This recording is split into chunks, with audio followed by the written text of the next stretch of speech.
Hi, Jill Beytebiere here, and I'm going to be sharing some tips for what to do if someone in your household is on quarantine. And this may come up for any of us. People do get sick, and so there are just some things that I think we would do well to be aware of. This came up for me recently when I was caring for some sick clients who may have had some exposure to the coronavirus. It turns out they didn't, but I became mildly sick, and not knowing whether or not I had been exposed, I had to stay in my room. And my husband is probably one of the best when it comes to being careful about the coronavirus. He has the news on 24/7, and he's always trying to wipe down surfaces and keep our teenagers and everyone 6 feet apart. And with teenagers, that's not always easy. I overheard one of our teens grabbing the other one and coughing on them as a joke the other day. I probably shouldn't say that. But even he, with his gold star record, fell woefully short when it came to dealing with someone in the household on quarantine. So tip number one, when someone's sick, obviously you need to quarantine them. But if you don't do tip number two, it's just not going to work. So tip number two is you need to wait on them hand and foot. Otherwise they're going to hobble out, and they may have just blown their nose, and they're going to touch everything in sight. They may even sneeze on your paper towels. You don't want that to happen. So when I was mildly sick, I had to stay in the room on quarantine, and things didn't go so well. But when I needed something to eat, I had to go out to the garden to fetch them. I had to call them on the cell phone. They came through eventually, but I did have to jog their memory a little bit.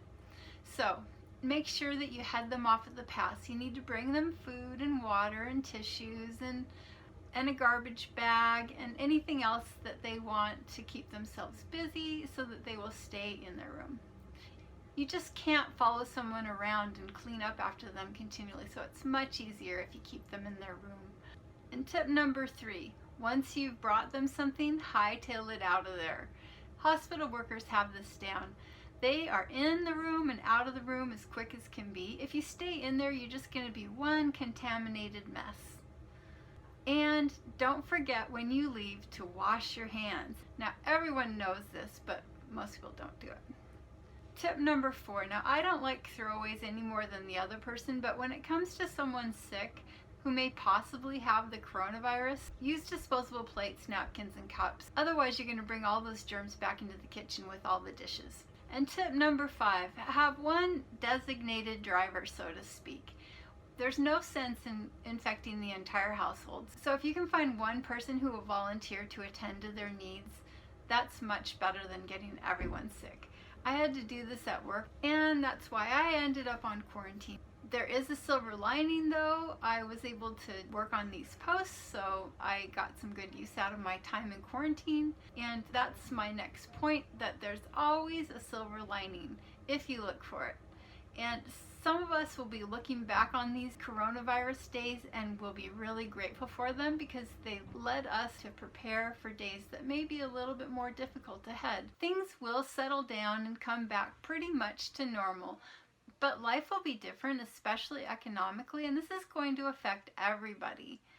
And I'm going to be covering a lot of the ways that our lives are affected, and I'm hoping that you'll make these adjustments with me. I have one change that I want to challenge you to make right now, and that is when you go to the grocery store to buy just a little bit extra each time, if you're able, or if the stores are out of things like beans and rice, you can order on Amazon. I bought some calico soup beans because I went to cash and carry and they were all out, and they were out of rice, so I bought rice on Amazon as well, and I'll put a link down below in case any of you want to do that. But if you can hit the stores at the right time, Smart Food Service is a good place to go. It's a restaurant supply store, and they have really good prices on large items. Amazon, I think, will charge you shipping on most of the beans, so that makes it a little bit more expensive. But if you're in a situation like I was, where the stores are out, then it may be the best option. And if you'd like a recipe for beans and rice, I have a friend from Haiti named Junior who gave me his recipe for Haitian beans and rice, and another friend, Savula from Sierra Leone, who has a mean pop-up down there in the Bay Area, which is a set-up restaurant, a one-time restaurant deal. You really want to catch that if you can. He's a great cook.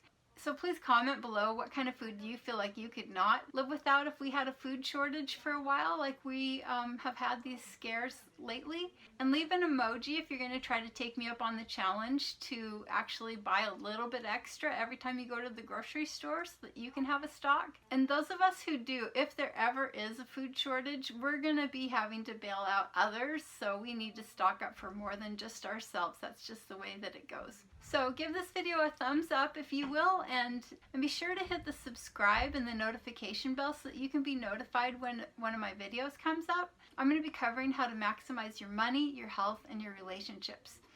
And I have a fun thing that you can do. If you would like, you can take a 10 to 20 second video clip sharing what kind of food you feel is the most practical to store up on. And I can't include everyone's video, but there's a chance that you might show up on YouTube. Thanks for watching. And coming up next is what to do if your child is sick.